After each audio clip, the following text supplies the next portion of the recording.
మొదటి నుంచి ఎంఆర్పిఎస్ ఉద్యమంలో పాల్గొన్న వ్యక్తి. ఎవరు? ఎంఆర్పిఎస్ మీటింగ్లు పెట్టిన కాడికి వచ్చిండు, ధర్నాలు చేసిన కాడికి వచ్చిండు, ఢిల్లీకి వచ్చిండు, అంతటా వచ్చేసిండు. సరే, కాంగ్రెస్ పార్టీలో ఆయన మాటే మొత్తం 100% కాదు కాబట్టి బయట అధిష్టాన వర్గాన్ని ప్రభావితం చేసే శక్తులు మా మాల సోదరులు ఉన్నారు కాబట్టి కొంత అటు ఇటు ఉంటుంది. అయితే కొంత మరి ఆయన మనసులో వర్గీకరణకు అనుకూలమా వ్యతిరేకమా అంటే ఆయన మనసులో బయట వర్గీకరణకు అనుకూలమే. ఆయన మీద ఒత్తిడి ఏమున్నదో అది తర్వాత విషయం, ఎంతో కొంత నమ్ముతా. కానీ మా మల్లికార్జున ఖర్గే నేను నమ్మ. మల్లికార్జున ఖర్గేనే ఈ సమస్యలకు అడ్డపడుతున్నాడు, వర్గీకరణ సమస్యకు అడ్డం పడుతున్నాడు. ఎగ్జాంపుల్ ఒక విషయం చెప్తున్నాను.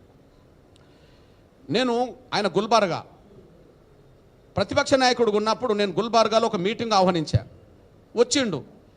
ఎస్సీ వర్గీకరణ మీద కమిషన్, సదాశివన్ కమిషన్ వర్గీకరణ తీర్పు చెప్పింది. మీ కర్ణాటక ప్రభుత్వం ఎస్ఎం కృష్ణ ప్రభుత్వం వేసింది, దీని మీద మీ అభిప్రాయం చెప్పమన్నా. నేను అసలు కమిషన్ ఏందో నాకు తెలియదు అన్నాడు. వేసింది ఎవరు? కాంగ్రెస్ ప్రభుత్వం. ఈయనది ఏ రాష్ట్రం? కర్ణాటక. ఎస్సీ వర్గీకరణ అవసరం లేదనే విషయంలో కమిషన్ పడితే కమిషన్ మీద కర్ణాటక అంతా బగ్గుమంటుంది అనుకూలంగా, కానీ కమిషన్ ఏందో నాకు తెలియదు అన్నాడు. ఇప్పుడు మీ దృష్టికి తీసుకొస్తున్నాను నేను. ఇప్పుడు సిద్ధరామయ్య ఎస్సీ వర్గీకరణ స్వాగతించాడు కదా. ఎవరు?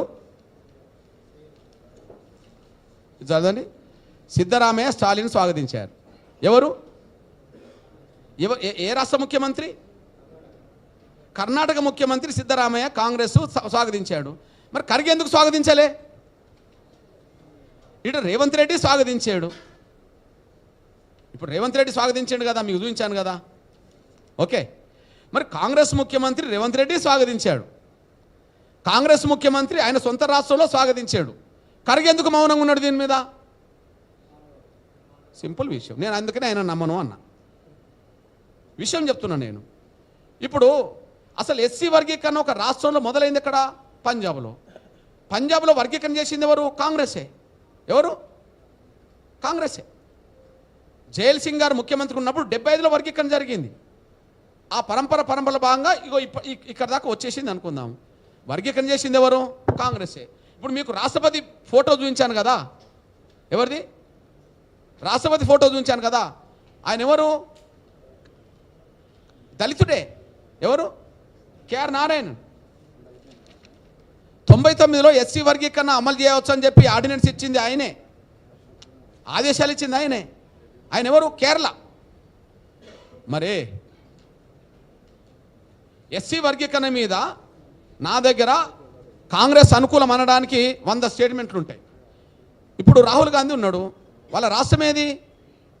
ఉత్తరప్రదేశ్. సోనియా గాంధీ ఎక్కడి నుంచి గెలుచుకుంటూ వచ్చింది? ఉత్తరప్రదేశ్. రాహుల్ గాంధీ ఎక్కడి నుంచి గెలుచుకుంటూ వచ్చింది? ఉత్తరప్రదేశ్. వాళ్ళందరూ ఎక్కడి నుంచి గెలుచుకోవాలి? ఉత్తరప్రదేశ్. ఉత్తరప్రదేశ్ 2012 మేనిఫెస్టోలో ఎస్సీ వర్గీకరణ ఉన్నది, మేము అమలు చేస్తామని చెప్పి. ఎస్సీ వర్గీకరణ చేస్తామని ఉత్తరప్రదేశ్లో ఉన్నది. ఓకే, ఉత్తమ్ కుమార్ రెడ్డి అప్పుడు ఉంటుంది. ఓకే, సోనియా గాంధీ అప్పుడు ఉంటుంది. కర్ణాటకలో సిద్ధరామయ్య చెప్తాడు, అందరూ చెప్తారు, రాజశేఖర్ గారు చెప్తాడు, ఖర్గే మాత్రం చెప్పాడు. ఏంటి మరి ఇది? నేను చెప్తున్నాను, ఖర్గే వాళ్ళ కులానికే నాయకుడు, దళితులందరికీ నాయకుడు కాదు. ఎవరు?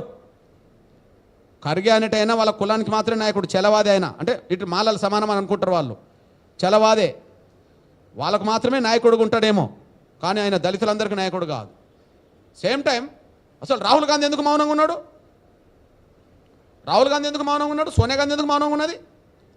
ఉషా మేరా కమిషన్ వేయించింది ఎవరు? సోనియా గాంధీ కాదా? వర్గీకరణ తీర్పును ఎందుకు స్వాగతించలేకుండా పోయినరు? రాహుల్ గాంధీ గారు 2018 అసెంబ్లీ ఎన్నికల్లో ఇక్కడ మీట్ ది ప్రెస్ జరిగింది, ఎడిటర్ సమావేశం జరిగింది రాహుల్ గాంధీతో జరిగిన ఎడిటర్ సమావేశంలో ఎస్సీ వర్గీకరణకు అనుకూలంగా మాట్లాడింది కదా. యూపీఏ పార్టీలన్నిటిని వాళ్ళ అభిప్రాయం అనుకూలంగా తీసుకొని యూపీఏ మొత్తం సపోర్ట్ చేస్తానని చెప్పిండు కదా. చెప్పినప్పుడే కదా ఆయనతో నేను కలిసి తిరిగింది, గద్వాల సభలో ఎస్సీ వర్గీకరణ అమలు చేస్తామని చెప్పి ఆయనే చెప్పేసిండు. నోటి మాట కూడా ఉన్నది కదా, రికార్డు ఉన్నది, నోటి మాట ఉన్నది. మరి ఎందుకు మాట్లాడతలేడు? కాంగ్రెస్లో మా మాల సామాజిక వర్గం సంబంధించిన వాళ్ళ పలుకుబడి ఎక్కువ కాబట్టి వాళ్ళు నోరు మూపిస్తుండ్రు. ఖర్గే పక్కనే ఉన్నాడు కదా, ఖర్గే మాట్లాడాడు తీర్పు మీద, రాహుల్ గాంధీతో మాట్లాడనివాడు, వాళ్ళ పలుకుబడి అట్లున్నది. ఖర్గే సంగతి ఇక్కడనే కాదు, దేశవ్యాప్తంగా తెలుసుకుంటాం. ఇక్కడనే కాదు, ఆయనను వదలను. ఆయన వదలను. రేవంత్ రెడ్డిని అయినా కొంత సమయంలో నేను అభినందిస్తా, అవసరం ఉంటే నేను అండగా అది ఆయనకు అభినందనలు చెప్తా. ఎందుకు స్వాగతించిండు. నేను సిద్ధరామయ్యని అభినందిస్తా, స్వాగతించిండు ఆయన రాష్ట్రం. ఎందుకు మౌనంగా ఉన్నాడు కాంగ్రెస్ పార్టీ జాతీయ అధ్యక్షుడు? కర్ణాటక ఎస్సీ వర్గీకరణ మేనిఫెస్టో పెట్టిండు కదా, ఇది కర్ణాటక మేనిఫెస్టో. అంతేకాదు చేవేళ్ళ డిక్లరేషన్ చేసింది ఎవరు? చేవేళ్ళ ఎస్సీ ఎస్టీ డిక్లరేషన్ చేసింది ఎవరు? ఖర్గేనే. మరి ఖర్గే ఎందుకు మాట్లాడతలేడు? చేవేళ్ళ ఎస్సీ ఎస్టీ డిక్లరేషన్లో ఏమున్నది చూడండి బ్రదర్. ఖర్గే చేతుల మించే కదా డిక్లేర్ అయింది. ఇగో ఎస్సీ వర్గీకరణ దామాష ప్రకారం ఎస్సీ రిజర్వేషన్లను పెంచడంతో పాటు ఎస్సీ రిజర్వేషన్లో ఏపీసీడీ అమలు చేస్తామని చెప్పేసిండు. ఎవరి చేతుల మీద వచ్చింది ఇది? మొదటి పేజే బ్రదర్, ఇంకా పేజీ నెంబర్లు కూడా తిరగాల్సిన అవసరం లేదు. మొదటి పేజే. నమ్మించే కాడ మొదటి కాడ ఉంటారు, అమలు చేసే కాడ చివరి కూడా ఉండరు.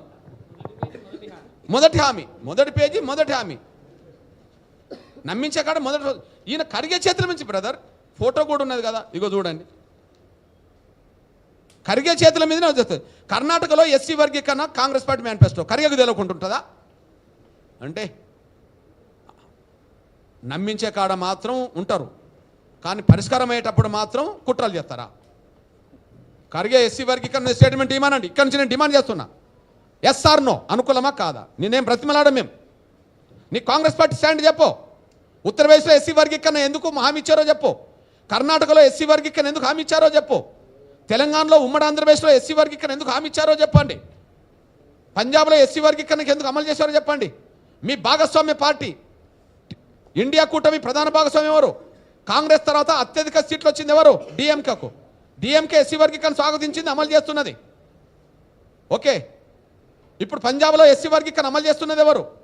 ఎస్సీ వర్గీకరణ జరగాలని చెప్పి సుప్రీంకోర్టులో వాదించడానికి లాయర్లను, అడ్వకేట్ జనరల్ని, అడిషనల్ అడ్వకేట్ జనరల్ పంపించి సుప్రీంకోర్టులో వర్గీకరణను గెలిపించుకున్నది ఎవరు? పంజాబ్ పార్టీ ప్రభుత్వం ఎవరిది? ఆప్ పార్టీ, కేజ్రీవాల్ పార్టీ. ఇండియా కూటమిలో భాగస్వామ్యే కదా. శరద్ పవార్ ఎస్సీ వర్గీకరణ అనుగుణంగా లేఖ రాసిండు, వర్గీకరణ బిల్లు పెట్టమని చెప్పి. మీ భాగస్వామ్యే కదా. లల్లు ప్రసాద్ యాదవ్ ఎస్సీ వర్గీకరణ జరగాలని చెప్పి లేఖ రాసిండు గత ప్రభుత్వానికి, యూపీఏ గవర్నమెంట్కు. మీ భాగస్వామ్యే కదా. అంటే మీరు వర్గీకరణ గురించి అక్కడక్కడ మాట్లాడతారు, తీర్మానాలు చేస్తారు, కొన్ని చోట్ల అమలు చేస్తారు. మీ భాగస్వామి పార్టీలు అమలు చేస్తావు. ఇప్పుడు రాహుల్ గాంధీ నోరు మోసుకుంటాడు, మల్లికార్జున ఖర్గే నోరు మోసుకొని ఉంటుంది. ఇది ఎట్లా కుదురుతుంది? ఇచ్చిన మాట నిలబెట్టుకుంటే అభినందిస్తాను రేవంత్ రెడ్డి గారిని. రేపు ఇప్పుడు కలవబోతున్నాం కదా, అభినందిస్తాం. తప్పేంటిది? నాకు వర్గీకరణ జరగాలి, చేస్తాను, ఒకరికి నన్ను నిలబెడతా. కానీ ఖర్గే తమ వైఖరి చెప్పానండి. మేము బ్రతిమలాడం ఖర్గేని, రాహుల్ గాంధీని కూడా బ్రతిమలాడం వర్గీకరణకి. Yes or no? ఎస్ అయితే సుప్రీంకోర్టు తీర్పుని ఎందుకు మౌనం వహించిండ్రు? నో అంటే వర్గీకరణ గురించి ఇన్ని హామీలు ఎందుకు ఇచ్చిండ్రు? నువ్వు నో అంటావు అనుకో, ఎందుకు హామీ ఇచ్చావు ఇన్ని హామీలను? నువ్వు ఎస్ అనుకో, ఎందుకు మౌనంగా ఉన్నావు సుప్రీంకోర్టు తీర్పులో? చెప్పాలి. ఖర్గే చెప్పాలి, రాహుల్ గాంధీ చెప్పాలి, సోనియా గాంధీ కూడా చెప్పాలి. ఇంకా